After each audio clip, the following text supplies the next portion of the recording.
Hi masters, అందరికీ divine morning. Welcome to JPS wisdom.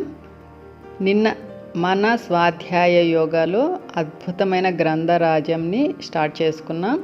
అదే 1000 seeds of Joy, అంటే ఆనందానికి సహస్ర బీజాలు. నిన్న ఇంట్రడక్షన్గా కొన్ని విషయాలనైతే మనం చెప్పుకున్నాము.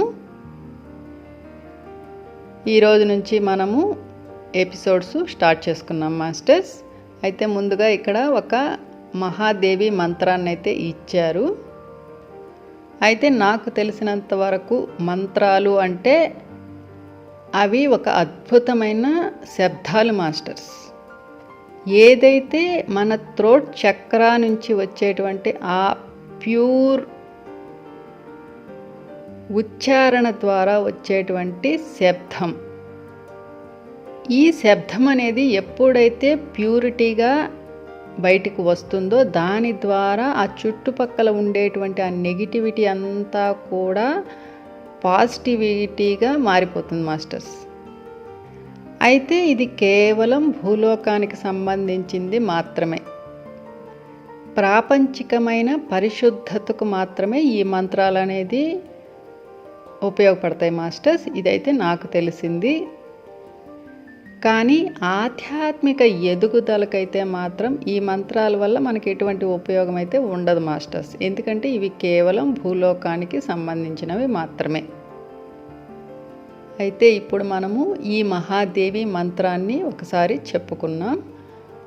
ఓం శ్రీం మహాలక్ష్మై స్వాహ, ఓం హ్రీం సరస్వతై స్వాహ, ఓం క్రీం పార్వతై నమః, ఓం దుం దుర్గాయై నమః. ఇది మహాదేవి మంత్రం. ఇక్కడ ఈ గ్రంథాన్ని మొత్తం 33 ఎపిసోడ్స్గా అయితే డివైడ్ చేశారు మాస్టర్స్. మనకి రోజుకి ఎంత వీలైతే అంతము మనము చెప్పుకుందాం. ఈరోజు మనం ఫస్ట్ పార్ట్ శూన్యం అనంతమైన ఉనికి. ఈ పార్ట్లో ఆనంద కరుణేష్ గారు మహాదేవి సరస్వతిని కొన్ని ప్రశ్నలు అడగడం జరుగుతుంది. ఆ ప్రశ్నలకు సరస్వతీదేవి జవాబులు ఇవ్వడం జరుగుతుంది మాస్టర్స్. ఇక్కడ మనకి గాయత్రి మహామంత్రం ఇచ్చారు. గాయత్రీదేవి అంటే సరస్వతీదేవి యొక్క ఆత్మ సహచరి. ఈ గాయత్రి మహామంత్రం అనేది యూనివర్స్కి సంబంధించింది మాస్టర్స్. ఈ అద్భుతమైన మంత్రాన్ని మనకు భూమి మీదకు తీసుకువచ్చింది విశ్వామిత్ర మహర్షి. ఈ మహామంత్రాన్ని మన విశుద్ధ ద్వారా మనం పర్ఫెక్ట్గా ప్యూరిటీగా పలకగలిగితే చాలా అద్భుతాలైతే జరుగుతాయి. ఓం భూర్భువస్వః తత్సవితుర్వరేణ్యం భర్గో దేవస్య ధీమహి ధియో యో నః ప్రచోదయాత్. ఓం భూర్భువస్వః తత్సవితుర్వరేణ్యం భర్గో దేవస్య ధీమహి ధియో యో నః ప్రచోదయాత్. ఓం భూర్భువస్వః తత్సవితుర్వరేణ్యం భర్గో దేవస్య ధీమహి ధియో యో నః ప్రచోదయాత్. ఓకే మాస్టర్స్, మనం ఎపిసోడ్ స్టార్ట్ చేసుకుందాం. శూన్యం అనంతమైన ఉనికి. ఆనంద కరుణేష్ గారు: నమస్కారం సరస్వతీదేవి గారు. సరస్వతీదేవి: నమస్కారం. మీ ఇరువురు మా బోధనలను స్వీకరించి అందరితో పంచుకుంటున్నందుకు మీకు మా ధన్యవాదాలు. ఈ అమూల్యమైన మాటలు మీకు ఆనందాన్ని మరి బంధాలలో సమతుల్యతను ఇచ్చి మానవులు తమ ఆత్మతో అనుసంధానం కలిగి ఉండేలా చేస్తాయి. ఈ మాటలు తెలియనివి అని కాదు, కానీ అవి అందుబాటులో లేకుండా పోయాయి. అవి మళ్ళీ మానవాళిని స్వస్థపరచటానికి, జీవితాలను మార్చుకోవటానికి బహిర్గతం అవుతున్నాయి. ఈ మాటల శక్తి చాలామందికి వారి కర్మను విడుదల చేసి తిరిగి ఈ ఒత్తిడి జీవితాల్లో జన్మించకుండా సహాయపడతాయి. ఒక గొప్ప ఆధ్యాత్మిక పరివర్తన కోసం స్వర్గం మరి భూమి కలిసి కట్టుగా ఉండే ప్రత్యేక సమయం ఇది.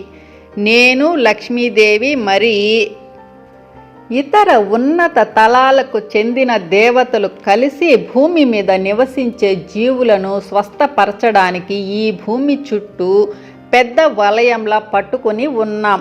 నేను ఇక్కడ నీతో ఎందుకు ఉన్నానో చెప్పాలనుకుంటున్నాను. మానవులు ప్రతికూల ఆలోచనల నుంచి విముక్తులు అయ్యి వారి ప్రతికూల భావోద్వేగాలను ఆత్మ యొక్క భావాలుగా మార్చుకోవడానికి సహాయపడుతున్నాను. నేను మానవుల క్రింది స్థాయి అంశాలను స్వస్థపరచుకోవడానికి సహాయపడతాను. తద్వారా వారి పూర్ణాత్మ నుంచి పోషణ పొందుతారు. నేను పరమానందాన్ని పొందటానికి ప్రేమ మరి శక్తిని లేదా ఇన్ మరి యాంగ్ను బోధిస్తాను. చాలా జన్మలుగా మానవులు తమ భుజాలపై వేసుకున్న దుఃఖాలను విడుదల చేసుకోవడానికి సహాయపడతాను. తద్వారా వారి జీవితాల్లో ఆధ్యాత్మిక సఫలత్వానికి మార్గాన్ని వెతకగలుగుతారు. మానవులలో 2వ మరి 3వ చక్రాలు ప్రభావితం చెందడానికి సహాయపడతాను. దానివల్ల వారి జీవితాల్లో నిరంతర పోరాటాలు మరి విభేదాలు తొలగుతాయి. చక్రాలు తెరుచుకోవడమే ముఖ్య లక్ష్యం, కానీ దానితో పాటు పరమానందం బహుమతిగా లభిస్తుంది. ఈ చక్రాల చుట్టూ ఉన్న మన మనస్సును తొలగించుకోవటం వల్ల చక్రాలు తెరుచుకుంటాయి. ఈ చక్రాలు తెరుచుకోవడానికే చాలా సమయం పట్టవచ్చు, కొన్నిసార్లు కొన్ని జన్మలు కూడా పట్టవచ్చు. ఈ చక్రాల మధ్య అమరిక సరిగ్గా లేకపోయినా వాటిని సరైన అమరికకు తీసుకురావడానికి చాలా విధానాలు ఉన్నాయి. పక్షులు ఎగురుతున్నప్పుడు అవి కేవలం నేరుగా ఎగరలేవు, గాలి దిశను బట్టి ఎగురుతాయి. కానీ చివరకు వాటి గమ్యాన్ని చేరుకుంటాయి. అవి గాలి ప్రవాహపు వర్తమాన క్షణానికి అంకితమై శూన్యపు పరిమాణంలో జీవిస్తుంటాయి. ఆనంద. శూన్యం యొక్క స్వభావం ఏమిటి? సరస్వతి. అనంతమైన ఉనికిగా ఉండటమే శూన్యపు మూల స్వభావం. ఆనంద. అవునా, ఏ విధంగా శూన్యం అనేది అనంతమైన ఉనికి? సరస్వతి. శూన్యానికి హద్దులు మరి కేంద్ర బిందువు లాంటివి లేనందున అది అనంతంగా ఉంది. అది ఎక్కడా లేదు అంటే సమస్తం నిండి ఉంది. పరిమిత శూన్యం అనే ఆలోచన కేవలం ఒక ఖాళీ బుట్ట వంటి ఆలోచన.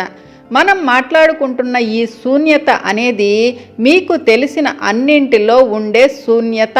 ఆలోచనలు, భావోద్వేగాలు, పదార్థం, శక్తి, కాలం, ప్రదేశం అన్నీ కూడా శూన్యపు ప్రకంపనలతో తయారు చేయబడ్డాయి.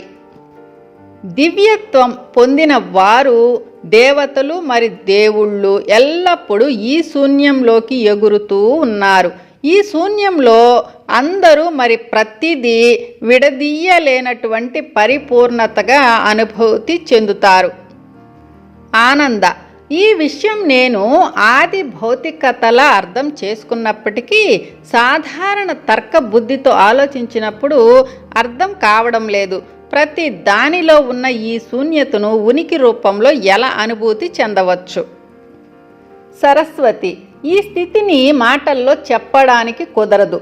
అనంతమైన ఉనికి స్థితికి చేరుకున్నప్పుడు, అంటే వర్తమానం యొక్క గత కాలం అనుభూతి అంతా కూడా అన్నింటిలో ఉన్న శూన్యమే అని అర్థం చేసుకున్నప్పుడు మీరు అడిగిన ఈ ప్రశ్న మాయమవుతుంది.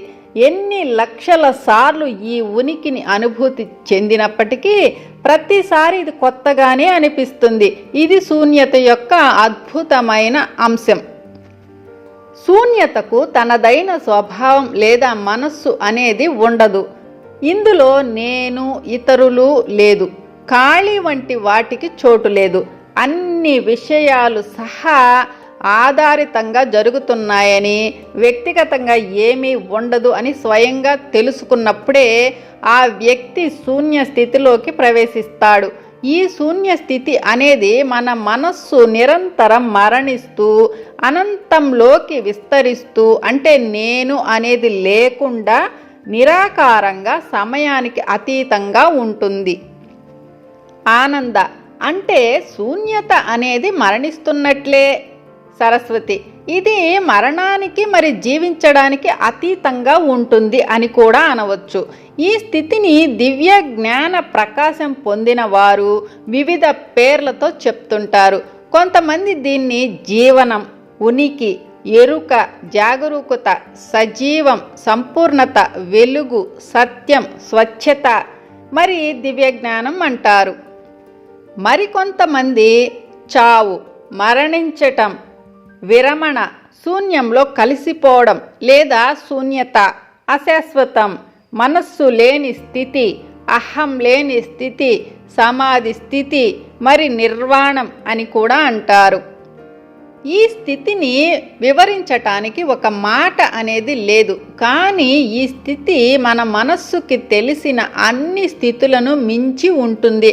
అందుకే శూన్యం అనేది అనంతమైన ఉనికి అని అంటాం.